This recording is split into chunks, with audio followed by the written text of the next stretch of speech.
Menteri Koordinator Bidang Kemaritiman dan Investasi Luhut Binsar Panjaitan berpesan pada Prabowo Subianto soal memilih anggota kabinetnya.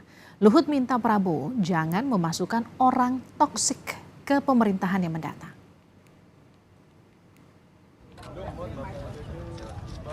Menteri Koordinator Bidang Kemaritiman dan Investasi Luhut Binsar Panjaitan berpesan kepada Presiden terpilih Prabowo Subianto soal memilih anggota kabinetnya.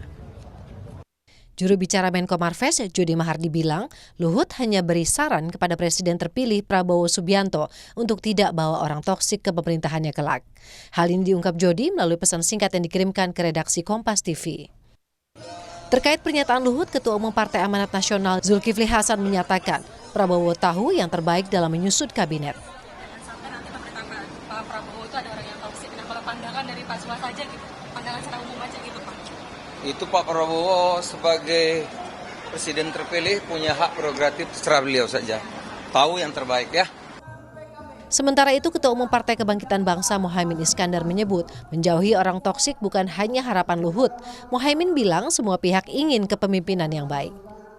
Bukan hanya harapan Pak Luhut, siapapun ingin kepemimpinan kabinet yang baik ya. Jadi bagaimana kriterianya saya kira semua orang juga paham. Partai Gerindra menilai pesan Luhut sebagai nasihat seorang senior kepada juniornya. Wakil Ketua Umum Partai Gerindra Habibur Rahman yakin Prabowo akan memilih orang-orang yang sejalan dengan pemikirannya. Pernyataan Pak Luhut ya, bahwa agar Pak Prabowo tidak membawa sosok toksik ke dalam kabinet. Ya tentu ini sebuah nasihat, ya sebuah masukan dari senior ya kepada juniornya bahwa antara para menteri dengan presiden harus ada kesamaan visi ya bagaimana